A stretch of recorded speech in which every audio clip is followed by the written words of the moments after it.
Good morning. My name is Dr. Mashirah Anise, and I would like to welcome all of our distinguished guests to our first annual International Down Syndrome Colloquium. Our conference today is the first step in many to follow as part of the partnership between the University of South Dakota and Thyroid Center in Bahrain. Before I get into explaining and talking about the theme for our conference today, I would like to take this opportunity to thank Dr. Usama Madbouri, the director of Thyroid Center, without whom this event would not be possible. Please allow me to thank our partners, the Bahraini Ministry of Health, the University of Bahrain, Waratha Online Center Forums, an amazing platform of support to parents and caregivers, and Down Syndrome Dream, a novel initiative created by parents to empower parents, caregivers, and individuals with Down syndrome. Last but not least, I would like to thank the Egyptian Pharmaceutical Student Federation. Allow me to extend my thanks to my wonderful colleagues, Professor Patty Burke, Professor Shauna Cerny, Professor Julie Johnson, and Vanessa Anderson-Smith. When I presented this idea of an international conference and collaboration a few months ago, they jumped at the opportunity and really contributed their expertise and their knowledge, their extensive knowledge about the various topics we are discussing today. All of the presenters today are faculty members or graduates of the University of South Dakota. The University of South Dakota is the state's flagship university. It's a liberal arts university dedicated to liberal arts education through a multitude of accredited undergraduate and graduate degrees. The theme for our conference today fulfills the University of South Dakota's commitment to inclusiveness and diversity. The first few years in the life of the child with Down syndrome are very, very critical. Many, as you all know, face delays in many areas of development, and implementing an early intervention program that provides therapy and activities designed specifically to address the unique needs of the child with Down syndrome. I must say, the unique needs of the individual child. No child will be the same. Each child will have very, very specific needs in terms of early intervention. When you design an early intervention program that is tailored to the needs of the child, you ensure optimal outcomes. Throughout the conference today, we will discuss specific aspects of early intervention strategies that are usually utilized in Down syndrome. We are focusing today on aspects of physical therapy, sensory therapy, oral motor therapy, speech therapy, and the use of orthotics in children with Down syndrome. To begin our conference today, I will start with our first presentation. The title for our first presentation is Essential Building Blocks for the Successful Management of Trisomy 21. My objectives for today is to move beyond a deficit-based model that we've used for years when dealing with disabilities in general. We need to move beyond a deficit-based model to a model that builds families and people up. We will discuss best practices when delivering a diagnosis of Trisomy 21. We will also discuss the critical components of medical care for individuals with Trisomy 21, and I will emphasize thyroid health, a very important topic that I'm very passionate about. We will also discuss importance and components of early intervention. A little bit about me. I'm a child psychiatrist. I am a faculty member at the University of South Dakota. I'm an assistant professor with the Department of Health Sciences. I'm the co-founder of a number of non-governmental organizations that work closely with families and individuals with Down syndrome and autism and other disabilities. Working closely with families to provide support and medical interventions as needed is my passion. And my research interests include a variety of topics, including student motivation and learning environments, attachment theory, cross-cultural research, Down syndrome, and autism. I'm a firm believer of parent empowerment, specifically mother empowerment. A lot of the burden of care falls on the shoulders of mothers, and when we empower the mothers by giving them the much needed critical knowledge and cutting-edge tools and technologies to use with their children, the results are going to be phenomenal. So let's talk about this paradigm shift that we see in the field of disability studies and what we know about Down syndrome that really emphasizes that paradigm shift. So we all know that Down syndrome is one of the most common genetic conditions in which an error in translation of chromosome 21 happens, resulting in 3 copies instead of 2. That means there's excess genetic material on the extra chromosome, leading to a variety of manifestations and a variety of medical conditions that accompany a diagnosis with Down syndrome. 1 in every 691 children born annually will have Down syndrome, making it the most common genetic condition. So what do we know about people living today who have Down syndrome? We know that kids and individuals with Down syndrome are not the same. They show a variety and a spectrum of abilities. There's a saying that I really like to emphasize when I talk about autism, and I think it lends itself very well when we talk about the child with Down syndrome. If you see a child with autism, you've only seen one child with autism, meaning that every child on the autism spectrum is going to be very, very unique to other children. The same principle applies to children with Down syndrome. We cannot use a broad brush to paint a similar picture when talking about children with Down syndrome. Each individual child will have strengths, will have abilities, and also will have areas where there's weaknesses, and we need to work on these weaknesses together as a team. Individuals with Down syndrome show a range of emotions. So this is not dependent on the condition. Individuals with Down syndrome are not happy all the time. They show anger, frustration, joy, happiness as everyone else. Life expectancy for the individual with Down syndrome has increased dramatically.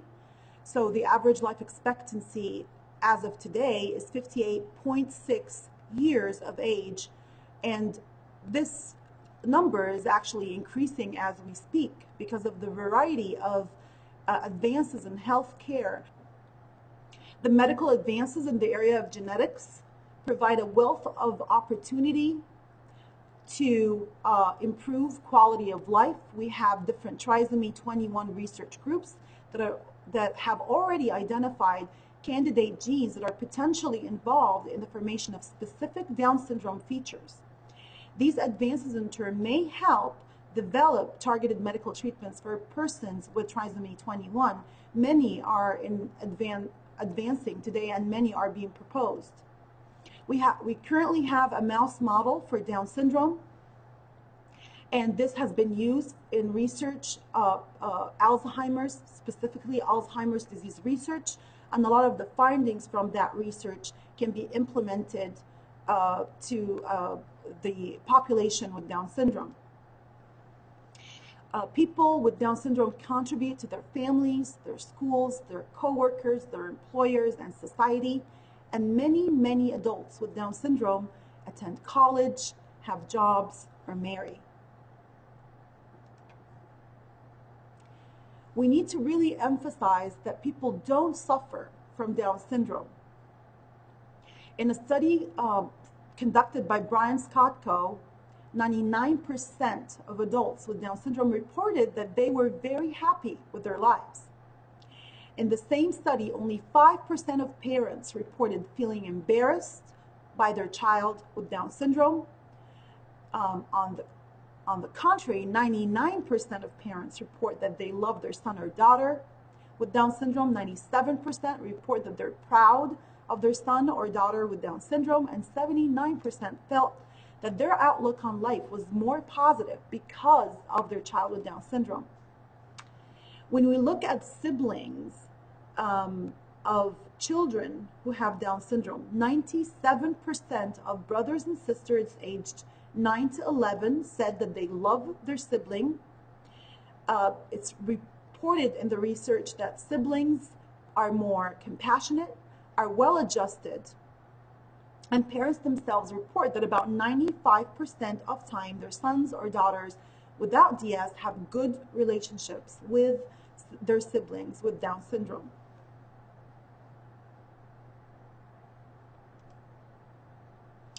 Unfortunately, more common than not, these positive aspects of Down syndrome are not part of the diagnosis delivery process. So what do parents report, and what can we change?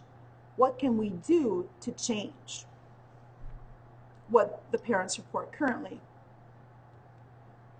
Some of the best research in this particular area, the area of how to deliver a diagnosis of Down syndrome, is done by Dr. Brian Scott Co.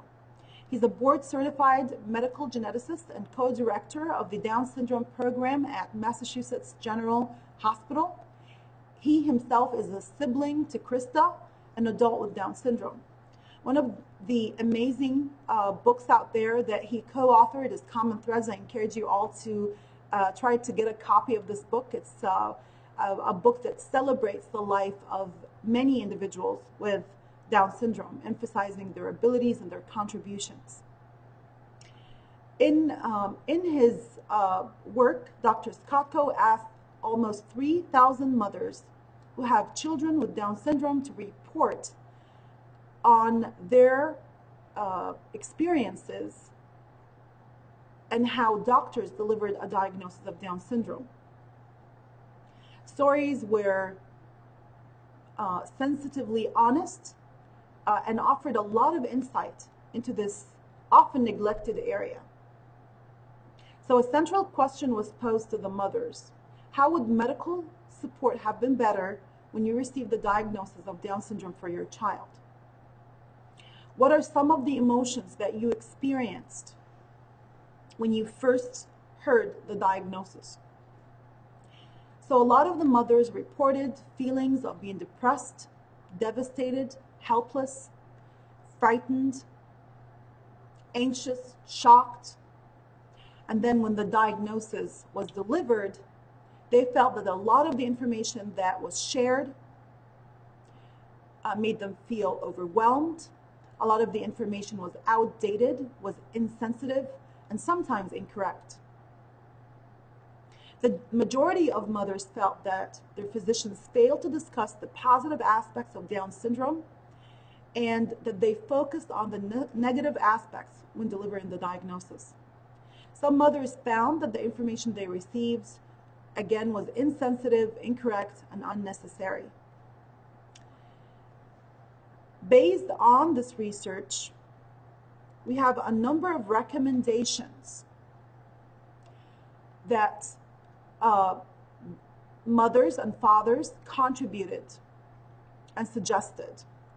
So our main goal today is to really implement and talk about how to, or best practices in delivery of its Down syndrome diagnosis.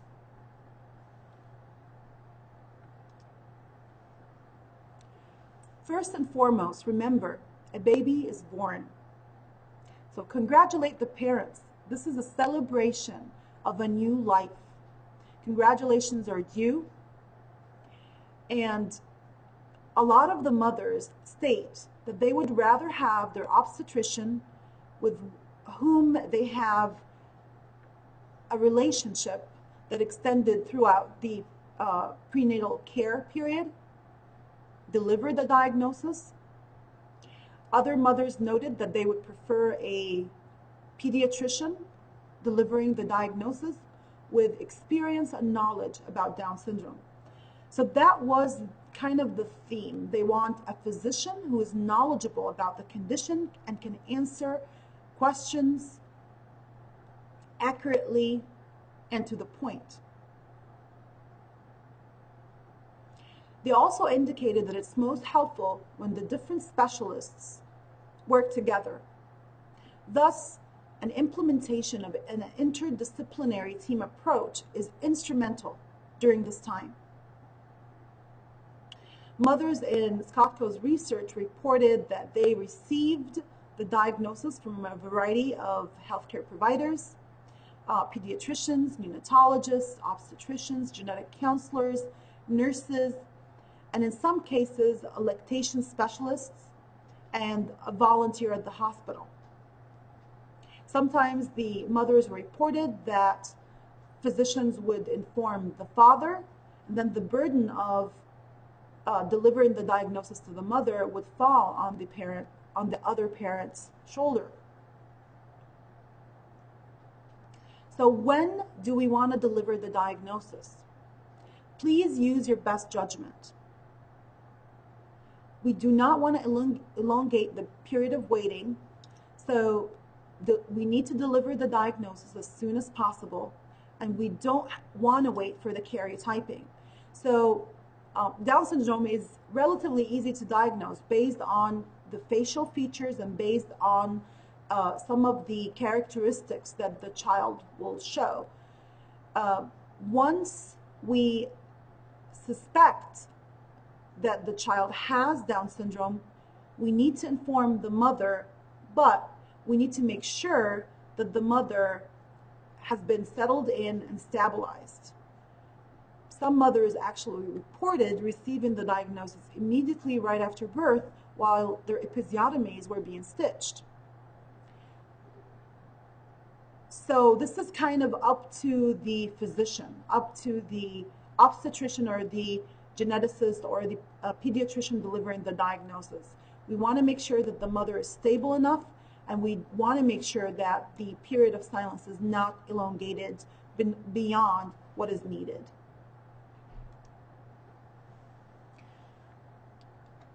You need to deliver the diagnosis to both parents, the mother and father, and this has to be done privately with no visitors, no other medical personnel, no other patients in the room.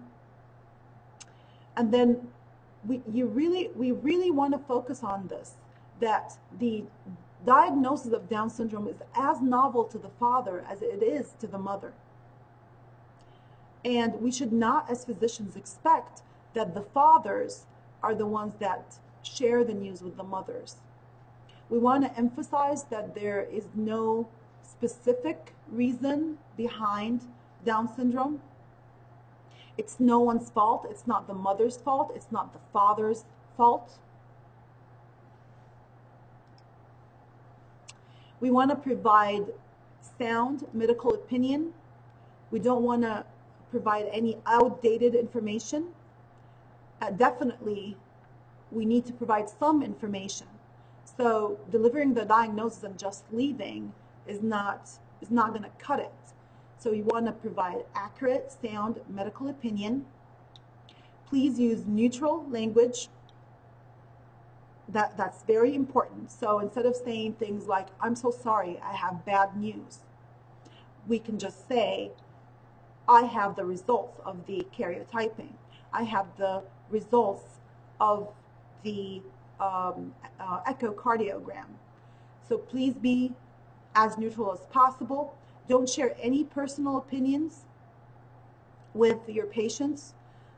Just share sound medical advice based on the up-to-date information and research. Please remember that the mothers will always remember the first words that you as their physician will say and use. Emphasize the positives of Down syndrome, but also remain accurate in your description. You can say things like, almost all children with Down syndrome will reach their milestones. They're going to be we expect them to be a little delayed than typically developing children, but they will reach their milestones. Mothers in Skotko's research indicated that they want 3 specific questions answered. What is Down syndrome? What are the causes of Down syndrome? What are the implications of having a family member with Down syndrome? So be ready to answer these questions accurately and to the point, to the best of your ability. After answering these 3 questions, we want to supplement our answers with resources, with actual resources. So complimentary copies of books on Down syndrome are appreciated, and that include positive imagery of children with Down syndrome at play, with peers, crawling, engaging with their parents, would provide a very powerful resource. And then we might be able to provide a bibliography of resources that the parents can purchase on their own. We want to provide contact information for local organizations, confidential, non-directive trained support for new and expectant parents need to be on staff, on part of the interdisciplinary team.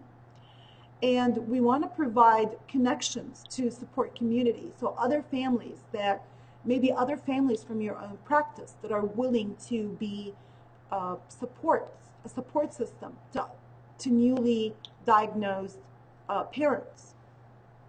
So providing all of this information really provides our parents with a solid foundation to start their journey. A word of caution here.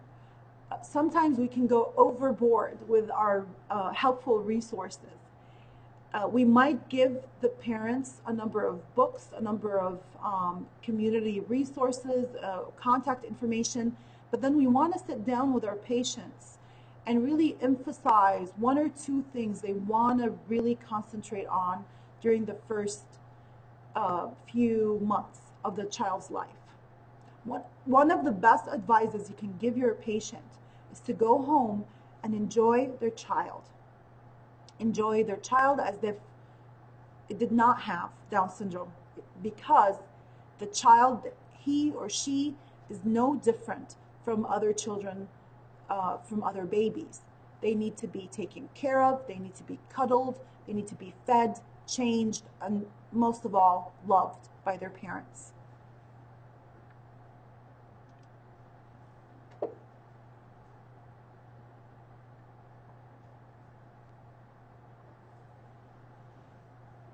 Moving on, what are some of the important medical issues that we should not overlook in the management and care of the child with Down syndrome?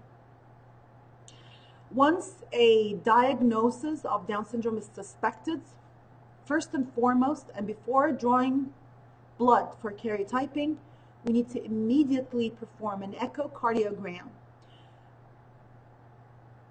Every child born with Down syndrome has a 50% chance of having a form of heart defect or cardiac malformation.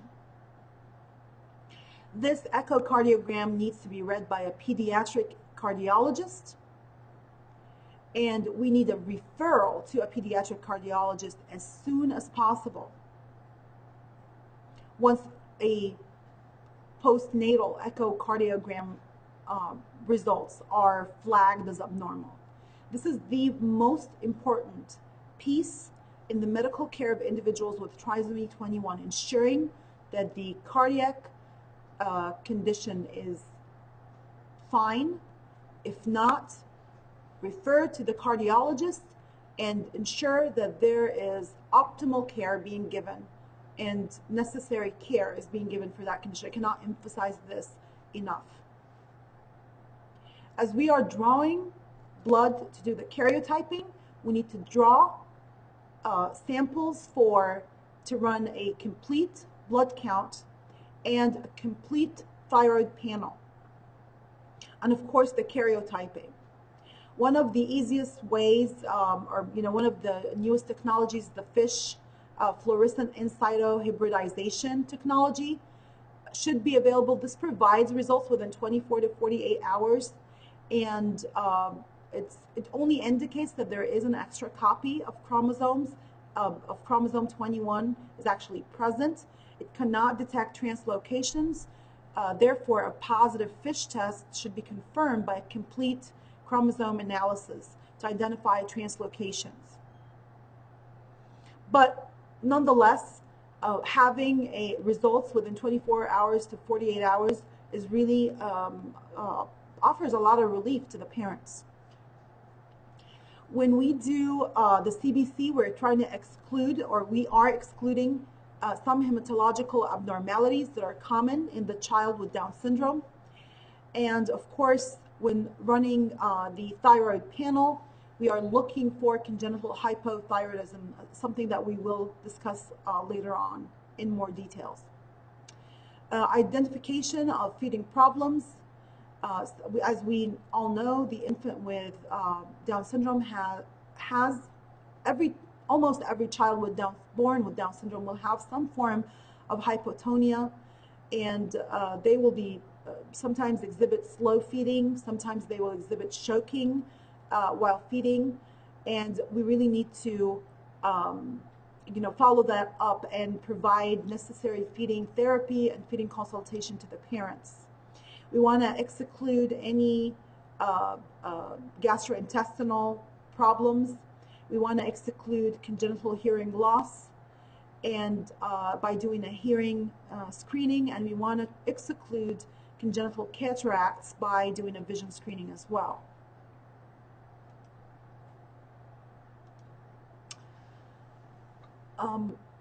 Let's move on to discussing hypothyroidism. And this is something I'm very passionate about. I've been doing a lot of research in this area and a lot of personal research in this area. And many times the parent of the child with Down syndrome will present to us as medical personnel and healthcare providers with a number of symptoms that they've noticed that their child with Down syndrome exhibits. And unfortunately, a lot of us have a mindset that this is normal because the child has Down syndrome. So the dull look, the puffy face, the thick tongue that sticks out, these are all things that we think about when we diagnose a child with Down syndrome. The child having choking episodes, constipation, dry brittle hair, low hairline, poor feeding, short height, sleepless or sleepy all the time, sluggish, the hypotonia or floppy baby, dry skin.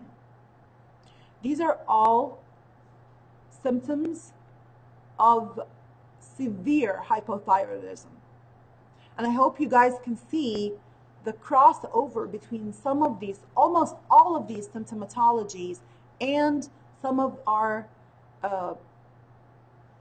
really essential features when we diagnose Down syndrome. This is an area of research that you will find a lot of conflicting research, but it's something to think about. Are we really looking closely at the thyroid? We need to run a full thyroid panel that includes TSH, free T3, free T4 to exclude the presence of any thyroid abnormality.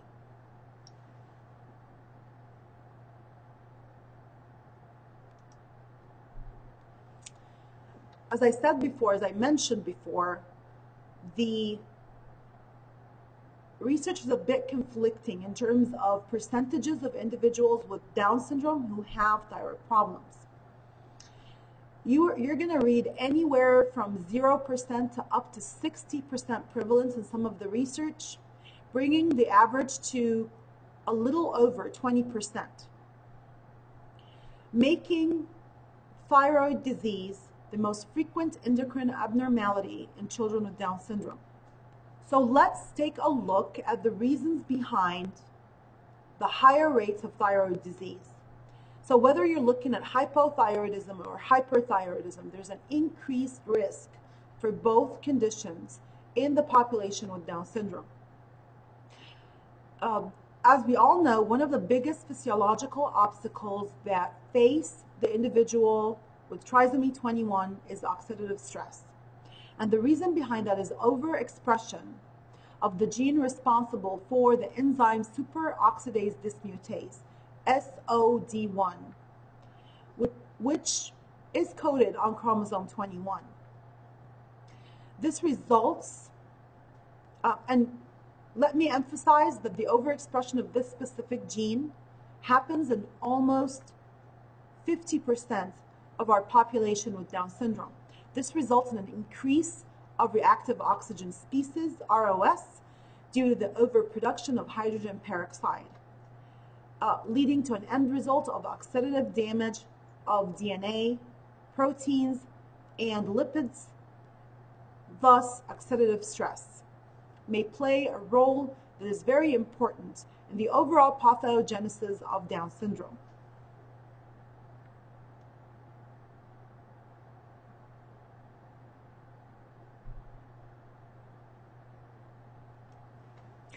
The oxidative stress may play a role in both hypothyroidism and hyperthyroidism. And additional studies show that a lot of the individuals with trisomy 21 are deficient in selenium, causing an impairment in the activity of phenylalanine hydroxylase and overexpression of DYRK1A kinase. However, many aspects that are crucial for the health and well-being of people with Down syndrome are still require further research. So all of this data is preliminary, but it's necessary to look closely at and consider when looking at thyroid health. So what can we do to improve thyroid health? Make sure that you're running the full panel. Look into running the reverse T3 for your patients and monitor the thyroid closely based on the clinical picture, not only the lab results. So this concludes taking care of the medical aspect of Down syndrome. Finally, I would like to emphasize and talk a little bit about the early intervention programs.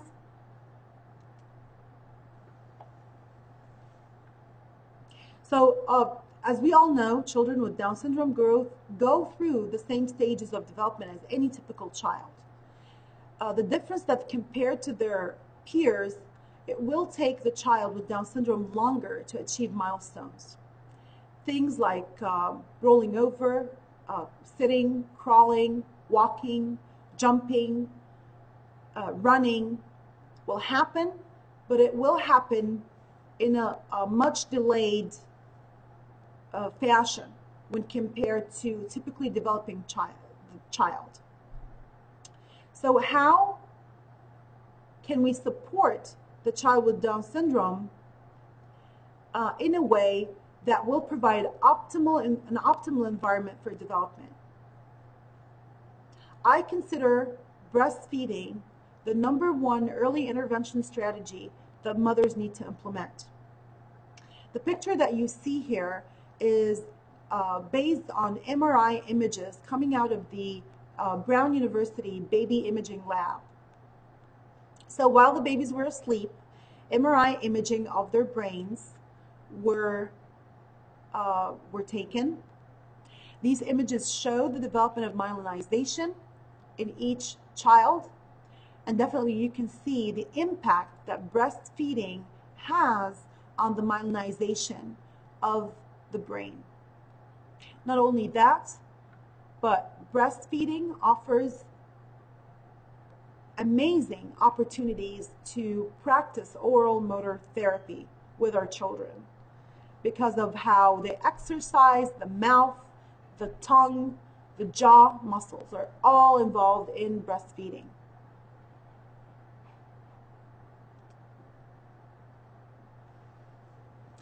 Early intervention is backed by years of research. It is the most effective intervention. And when assessing the child with Down syndrome, we need to have an interdisciplinary team that involves a physical therapist, an occupational therapist, an early childhood teacher, and a nutritionist, a speech therapist, a speech language pathologist, someone who's trained in oral motor therapy, feeding therapy. These individuals need to assist the child. We might add to the interdisciplinary team as needed, as the depending on the individual child's needs. And then these individuals put together an individualized plan that is tailored to the specific needs of the child. We need to empower the parents through early intervention, giving them techniques and giving them a chance to work with the child one-on-one every single day. Kids who are offered early intervention will show improved overall outcomes and will have greater independence in daily living activities as young children and then later on as adults.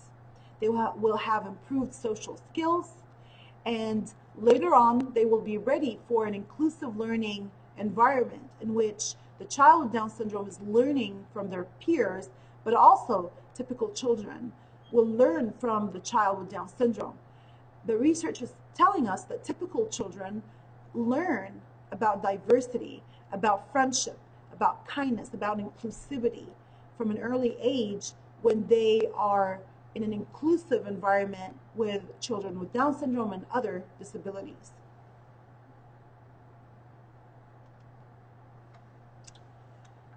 So the conclusion of my talk today is that we need to have a committed, well-organized healthcare team that can greatly help during the first few days of receiving the diagnosis. These first few days are very, very critical to the overall outcomes, how the parents will approach working with their child, how long they will spend in going through grief. We can really facilitate that process if we have a well-organized approach, well-organized interdisciplinary approach put into place. Thyroid health is central to the overall optimal function and well-being of the child with Down syndrome. We need to be aware of that, and we need to be very prudent in how we diagnose and treat thyroid. And an early start of early intervention services should be emphasized to the parents and encouraged, and resources to early intervention. We as physicians need to be aware of our community resources of early intervention, and we need to offer that to the parents as a very powerful tool.